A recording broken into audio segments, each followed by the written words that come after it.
Bismillahirrahmanirrahim. Assalamualaikum warahmatullahi wabarakatuh.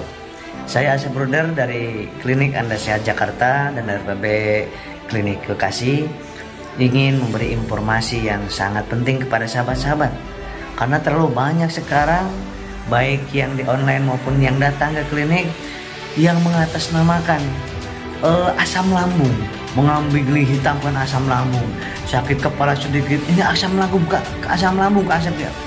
Ini bahaya Kang Asep. Berdetak jantungnya, ini asam lambung Kang Asep. Kemudian sesak nafasnya, ini asam lambung Kang Asep.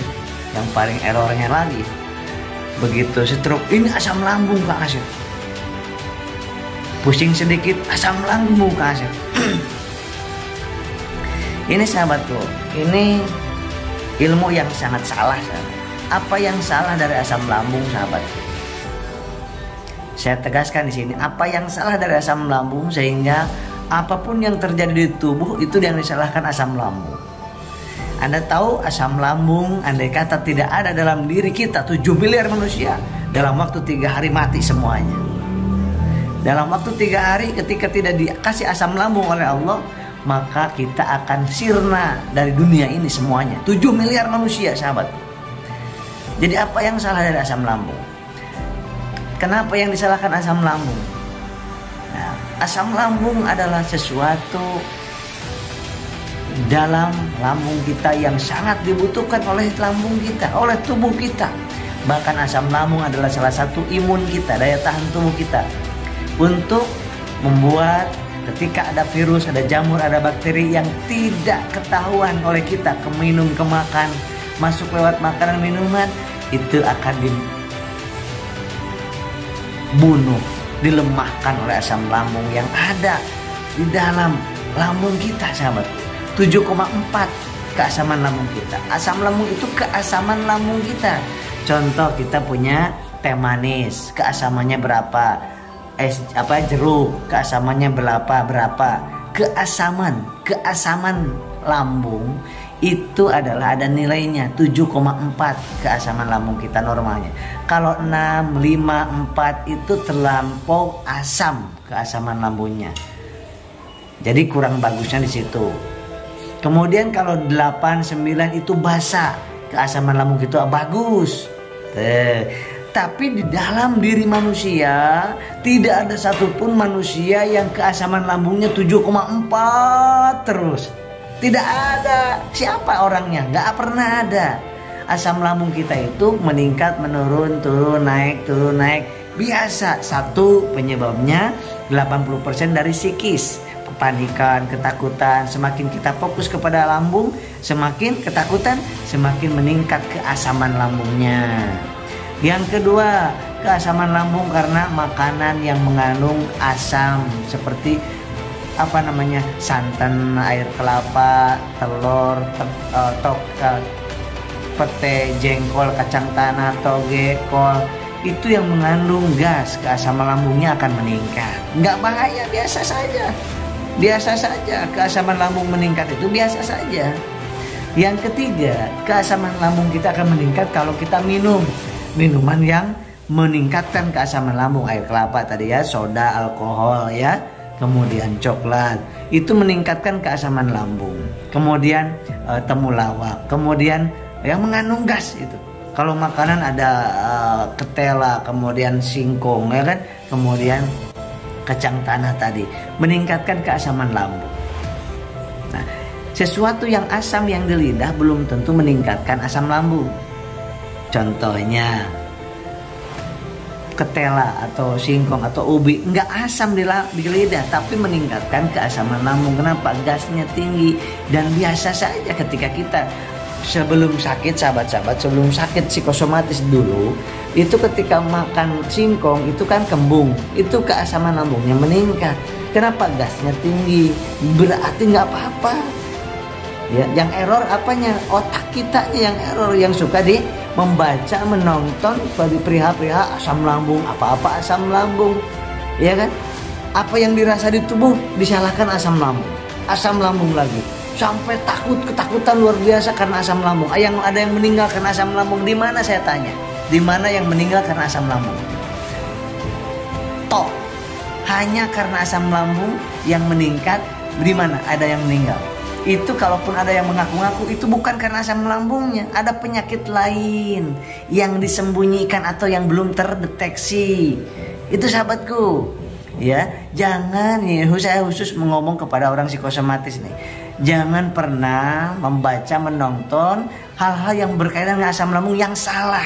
Asam lambung itu bagus. Yang pertama tadi untuk membunuh kuman, bakteri, mikroorganisme yang masuk ke dalam lambung. Kalau misalkan tidak ada asam lambung, usus kita akan jebol cepat, sahabatku. Yang kedua, asam lambung, jangan sampai yang ada yang komen tadi, apa yang katakannya, saya kadang-kadang kenapa penyakit asam lambung. Asam lambung bukan penyakit, sahabatku. Asam lambung itu kayak seperti air liur. Penyakit apa? Penyakit air liur. Emang bisa? Ada ingus atau sekret di sini. Penyakit apa? Penyakit sekret. Nggak ada. Begitupun asam lambung, nggak ada penyakit asam lambung, nggak ada. Yang ada asam lambung kita meningkat dan menurun. Ya, meningkat dan menurun. Beda dengan naik dan turun, beda. Meningkat dan menurun. Angkanya meningkat, jadi lebih asam. Nah, gitu ya. Dan 80% dari psikis yang kotor adalah pikiran kita. Yang salah pikiran kita. Asam lambung nggak ada yang salah. Ya, dari dulu kita sampai kapanpun, sampai kiamat pun kita ketika masih hidup akan terus meningkat menurun, meningkat menurun, meningkat menurun. Tidak ada satu orang pun yang stabil asam lambungnya. Mau profesor, mau dokter, mau apapun, mau dijaga makanan dan minumannya, dijaga betul-betul, tetap meningkat asam lambung itu. Kenapa? Pikiran kita nggak bisa terjaga. Mungkin makanan minuman bagus dijaga, ya kan? Wah, nggak makan minuman yang saya tadi sampaikan. Tapi kan ada cemas, ada takut ketika ada gempa, kita panik, anak kita belum pulang, kita khawatir. Itu meningkatkan asam lambung juga. Nggak apa-apa, nggak apa-apa, biasa saja, biasa, tidak bahaya, tidak bahaya, tidak bahaya. Sekali lagi, tidak bahaya. Saya ada yang bilang, Pak Asep, saya minta obat yang paten untuk asam lambung. Nggak usah, cukup 80% dari pikiran. Tenang, tentram, masa bodoh, nggak apa-apa. Asam lambung tidak bahaya, asam lambung itu normal. Ya, nggak masalah, sahabat. Apa yang salah dengan asam lambung? Tidak ada. Ya, jangan sampai kita menderita karena mikirin asam lambung. Makanya jangan baca-baca tentang asam lambung. Apalagi yang dibacanya tentang yang salah, yang nakut-nakutin, ya kan? Asam lambung itu ada dan wajib ada di dalam lambung manusia. Mau meningkat, mau turun, masa bodoh. Yang penting jaga kita. Oh, habis makan apa nih? Saya kok kembung. Oh, enek ini, agak sesek di ulu hati karena habis makan ini itu. Kalau sudah paham, kita nggak bakal cemas. Yang bikin masalah adalah ketakutan kita, kecemasan. Kenapa takut dan cemas? Karena ilmunya salah. Karena ragu dengan apa yang diketahuinya. Kenapa ragu dengan ilmu yang diketahuinya? Karena sumbernya juga salah. Ya, sumbernya yang dibaca yang nakut-nakutin. Sumbernya yang dibaca tentang yang bagaimana supaya kita ini khawatir, cemas, sehingga beli produknya, beli ininya, beli itunya, pakai terapinya. Jangan, sahabat. Jangan, sahabat. Jangan mempermasalahkan asam lambung. Jangan. Itu asam lambung itu kalau diambil sama Allah seketika kita mati, sahabatku. Ini saya serius, saya bicara. Kenapa? Karena selalu mata sakit, asam lambung Kang Asep ya. Telinga berdenging karena asam lambung Kang Asep ya. Berdebar-debar karena asam lambung. Psikis kita yang bikin masalah. Gula kita yang kurang bagus, suka rendah. Kemudian makanan kita yang suka salah. Gak boleh makan yang pedas-pedas, makan pedas, akhirnya disalahin asam lambung. Yang salah kita. Gak boleh, kata saya, makan pisang dulu. Orang yang masalah di lambung karena psikosomatis makan pisang, kemudian perih, disalahin asam lambung juga. Bagaimana kalau asam lambung itu makhluk kemudian protes kepada kita, demo kepada kita? Kenapa saya suka kambing hitam? Kan kata asam lambung. Nah, inilah kenapa saya bikin video ini, supaya Anda pinter, sahabat. Tugas saya tenaga kesehatan itu bukan mengobati. Nomor satunya adalah promotif, meningkatkan pendidikan, edukasi tentang kesehatan. Maka Anda jangan diedukasi sama orang-orang yang bukan tenaga kesehatan, yang suka salah. Yang benar sih nggak apa-apa, tapi yang suka sok tahu itu loh. Yang suka sok, akhirnya Anda yang kena nggak bisa tidur gara-gara mikirin apa yang Anda lihat, Anda baca, Anda dengar. Ya, tenaga kesehatan tugasnya nomor satu bukan ngobatin, tapi promotif, bukan kuratif. promotif, meningkatkan derajat kesehatan dengan apa? Edukasi yang benar tentang apa itu asam lambung, apa itu lambung, apa itu pencernaan, apa itu makanan minuman yang boleh dan nggak boleh. Itu edukasi supaya masyarakat pada cerdas. Kalau cerdas tahu sendiri, mereka jadi dokter sendiri di rumahnya masing-masing. Habis uang Anda untuk beli herbal, untuk beli obat, untuk ke rumah sakit, habis. Jangan, mendingan untuk makan, untuk sedekah, sahabatku. Yang kedua sahabatku, tenaga kesehatan tugasnya adalah yang kedua adalah preventif, mencegah terjadinya penyakit. Gimana? Edukasi juga, mencegah. Ada imunisasi, kemudian ada edukasi, kemudian konsultasi. Itu konsultasi, belum akan mereka mengasih obat atau herbal ataupun kimia. Nomor kedua, tenaga kesehatan gunanya atau tugasnya adalah preventif, mencegah supaya tidak terjadi. Gimana supaya nggak terjadi TBC? Gimana supaya nggak terjadi psikosomatis? Gimana supaya nggak terjadi penyakit tupak lambung? Itu. Yang ketiga baru kuratif. Kuratif kalau udah terjadi baru tugas kami tenaga kesehatan mengobati dengan cara yang terbaik, ya, medis ataupun herbal. Yang keempat, rehabilitatif, memberikan rehabilitasi, pemulihan. Ya, gimana Anda bisa pulih kalau misalkan yang ditonton, yang dilihat, yang dibaca, yang ditanya orang-orang yang tidak paham tentang psikosomatis. Ini betul-betul sahabat-sahabat harus paham. Anda bukan masalah di GERD, bukan masalahnya harus fokus ke asam lambung, bukan. Masalahnya di psikisnya karena pernah trauma, ketakutan, kepanikan dengan kejadian yang telah lampau. Itu penyebabnya.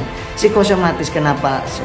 Itu penyebabnya 88% penyebab karena trauma psikis di masa yang lampau. Pernah ke UGD divonis A, B, C misalkan. Pernah ke si A divonis A, B, C. Itu tersimpan di memori. Kemudian ditambah lagi ingin tahunya tinggi, cari-cari, baca-baca di Google, nonton-nonton di YouTube, dimanapun. Ya, kemudian masuk ke dalam alam bawah sadar kita. Nah, itulah yang menyebabkan kita ketakutan, kepanikan meningkat, tidak sembuh. Sehingga makan, minum lupa. Sehingga apa? Gula darah menurun. Nah, itu membuat lemes, keringat dingin, gemetar dan sesak, serta buram dan keliangan. Yang kedua, lupa minum sehingga dehidrasi, lemes, keringat, gemetar, pusing, gak konsentrasi, kurang air. Yang ketiga, kurang karbohidrat. Kenapa? Karena makannya bubur selalu ataupun makannya sedikit. Nah, makanya ini karbohidratnya kurang, maka energi kurang, lemes, keringat dingin, gemetar, lemes. Oksigen kurang karena di dalam rumah terus, kurang gerak, kurang senyum. Itu masalahnya, bukan asam lambung masalahnya. Gak usah cari-cari obat asam lambung. Anda pasti hampir 80% lebih bahkan orang yang pernah bertemu dengan saya, konsultasi dengan saya, udah begitu banyak obat yang dikonsumsi, obat asam lambung dari mulai herbal numpuk di rumahnya, habis puluhan juta, habis jutaan, bahkan habis yang jual motor, jual mobil gara-gara beli obat asam lambung. Gak akan ketemu kalau mengobati asam lambungnya, karena asam lambung itu pengaruhnya 80% lebih dari psikis kita, sahabatku, ya. Jadi ketaatan kepada Allah tingkatkan, sholawat tingkatkan, sedekah tingkatkan, uang yang diberikan untuk obat belikan sedekah, berikan untuk sedekah, minta kepada Allah, kemudian perbaiki gula darah, perbaiki air putih, perbaiki oksigen, perbaiki senyum, perbaiki gerak, jangan di rumah terus, kemudian plongin ridho, kemudian serahkan kepada Allah. Insya Allah sahabatku, insya Allah. Makannya yang disarankan sama saya makan, yang harus hindari. Udah itu, ya. Yang punya masalah lambung karena psikosomatis gak boleh minum madu, sahabatku. Hanya boleh air putih, air zam-zam, kunyit, ya, boleh.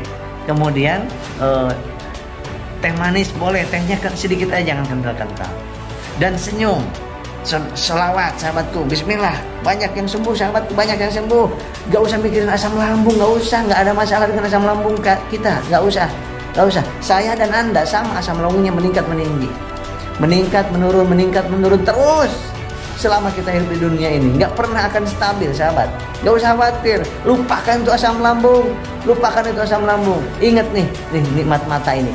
Ingat nikmat telinga ini. Ingat nikmat lisan ini. Ingat nih otak ini masih bisa berpikir. Ingat tangan kaki kita masih bergerak. Gunakan oleh kita untuk kemaslahatan. Gunakan mulai sekarang. Mumpung masih ada mata, mumpung masih ada telinga, mumpung masih ada tangan dan kaki, mumpung masih bisa makan dan bisa minum, kita lakukan kebaikan di dunia ini, sahabatku.